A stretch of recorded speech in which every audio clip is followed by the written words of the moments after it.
നമ്മുടെ കുഞ്ഞു ഓണം സെലിബ്രേഷൻ്റെ വിശേഷങ്ങളാണ് ഈ വീഡിയോയിൽ ഞാൻ ഷെയർ ചെയ്യുന്നത്. സദ്യയുടെ എല്ലാ കറികളുടെയും പ്രിപ്പറേഷൻ അറിയില്ലാത്തതുകൊണ്ട് തന്നെ സദ്യ ഓർഡർ ചെയ്യാമെന്നായിരുന്നു നമ്മുടെ പ്ലാൻ. ഗ്രോസറി ഷോപ്പിങ്ങിൻ്റെ ഇടയിലാണ് ഇങ്ങനൊരു ഫ്രോസൺ സദ്യ ബോക്സ് കണ്ടത്. 23 പൗണ്ടിൻ്റെ ഈ ഒരു ബോക്സ് 3 അഡൽട്ട് സെർവിങ് ആയിരുന്നു.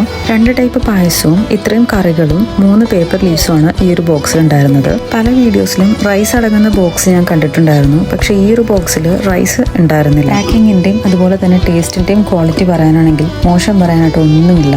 അത്രയും നല്ല ക്വാളിറ്റിയിലാണ് പാക്കിങ്ങും പ്രിപ്പറേഷനും. ഈ പ്രാവശ്യം സദ്യ ഞാൻ നന്നായിട്ട് എൻജോയ് ചെയ്തിട്ടാണ് കഴിച്ചത്. കാരണം ഇങ്ങോട്ട് ഷിഫ്റ്റ് ചെയ്തതിന് ശേഷം എപ്പോഴും റിപ്പീറ്റഡ് ആയിട്ടുള്ള കറികളും ഓരോന്നുമൊക്കെയാണ് ഞാൻ പ്രിപ്പയർ ചെയ്യാറ്. അതുകൊണ്ട് ഓണം എത്താറായി എന്നറിഞ്ഞപ്പോൾ തന്നെ ഞാൻ സദ്യക്ക് വേണ്ടിയിട്ട് വെയിറ്റിംഗ് ആയിരുന്നു. കഴിഞ്ഞ ഓണം ഞങ്ങൾക്ക് വളരെ മെമ്മറബിൾ ആയിട്ടുള്ളതായിരുന്നു. കാരണം ഞങ്ങളുടെ ഒരു ഫ്രണ്ടിൻ്റെ വീട്ടിൽ വെച്ചിട്ടായിരുന്നു സെലിബ്രേഷൻ. ഇത്തവണയും അവരുടെ കൂടെ പോയി ഒരുമിച്ച് സദ്യ കഴിക്കാമെന്നായിരുന്നു പ്ലാൻ. പക്ഷേ ജോബ് റിലേറ്റഡ് ആയിട്ട് അവർക്ക് റീലൊക്കേറ്റ് ചെയ്യേണ്ട വന്നു. അതുകൊണ്ട് ഈ ഓണത്തിന് ഞാനും ഹസ്ബൻഡും മാത്രമാണ് ഉണ്ടായിരുന്നുള്ളൂ.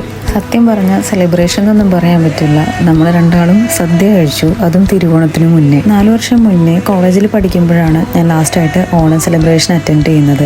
അതിനുശേഷം ഞാൻ സെറ്റ് സാരി ഉടുക്കുകയോ അല്ലെങ്കിൽ ഓണം ഫംഗ്ഷൻസ് അറ്റൻഡ് ചെയ്യുകയോ ചെയ്തിട്ടില്ല. അതുകൊണ്ട് ലാസ്റ്റ് ഓണം എനിക്ക് വളരെ മെമ്മറബിൾ ആയിട്ടുള്ളതാണ്. അതുപോലെ ഈ ഓണം സ്പെഷ്യൽ ആയിട്ടുള്ളതും. പണ്ട് സ്കൂളിലും കോളേജിലൊക്കെ പഠിക്കുമ്പോൾ ഈ സദ്യ എൻ്റെ ഒരു ഫേവറേറ്റ് ലിസ്റ്റിൽ ഉണ്ടായിരുന്നതായിരുന്നില്ല.